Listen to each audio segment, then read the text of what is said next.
That stays in my mind. Going to school underground in a bomb shelter. It was called Abo Elementary. I would never sleep at night and I was always falling asleep in class. There was a lot going on.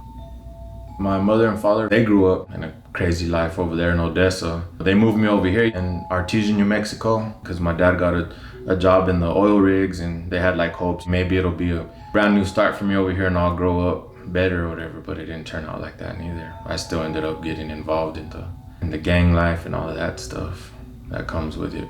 I was always getting in trouble. I was always getting sent up, year here, 2 years there, and I was always in like juvenile halfway houses. They call them reintegration centers.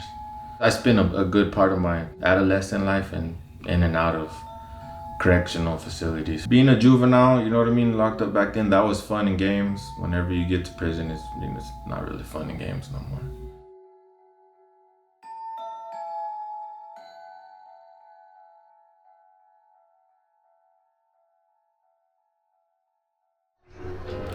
You just gotta roll with the punches out for you, like you just said.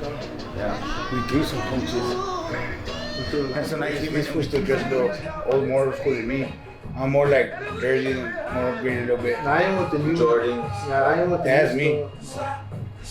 I mean, that's cool. Everybody has their whatever. You know, I don't hate on nobody, but nobody got to single me out either and say, hey, you're gonna dress a certain way. That's just the way. That's who I am. Hey, Colorado Springs was cool because me and him just chilled in one spot, but I didn't think that it was a city that big.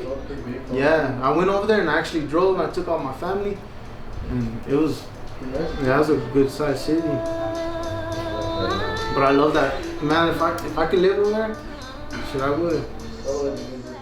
Kicking back with homies, partying, having good times. There was a lot of good times. I did have fun, but there was a bunch of altercations, bunch of rivalry with different people, and seen a lot, been through a lot.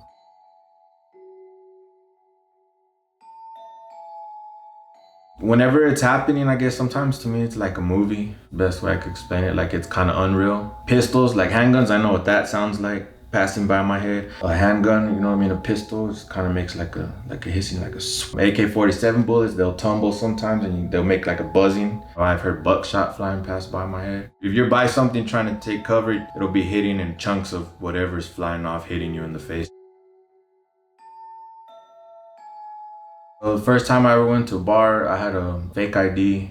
I went with my homegirls. I went with a couple females, and I was just there to have some drinks. I was supposed to go to Denver the next day. One thing led to another, and I got into some gang-related stuff there and got into a fight and got stabbed.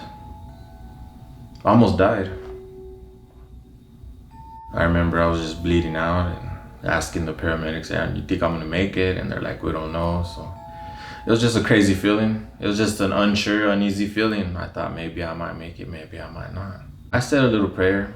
Whatever's gonna happen is gonna happen. It's up to my higher power, and you know what I mean? I just said a little prayer. Like whatever is gonna be is gonna be. That's all pretty much I'll say about that. An incarcerated individual at Eddy County Adult Detention. This call is not private. It will be recorded and monitored. If you believe this should be a private call, please hang up and follow facility instructions to fund an inmate's account without setting up a calling account of your own. Thank you for using Securus. You may start the conversation now. Hello? Hey, What's up, Kana? right. Shout out to the homie Casper Sud, fucking locked down right now. Say what's up, dog. Shit. What's cracking? Scotch Pursuit right here. Posted up, doing some time fighting this case. Posted up, you know what I'm saying? Keeping it G all day. Hell yeah. Amor G. That's what's up. My homie Cartoon, rest in peace. Andres Iglesias, Panchito Iglesias, Francisco Iglesias. Carlos Mendoza Gonzalez, also known as Drupi Malo. He's from my neighborhood. One thing led to another, and he's not around no more. And he was only 21 years old. And when you're young, you don't care. Of course, you're gonna be crazy. You're gonna want to make a name for yourself out there if you're involved in that kind of gang life or whatever. But I just hope eventually my younger homies, or you know what I mean, young people out there, if you can make it to a certain age, and if you survive, you should change your life around. There are better things to do with your life out there than just prison and death and drugs. I mean, it is what it is. You want to live a certain lifestyle, there's a price to pay.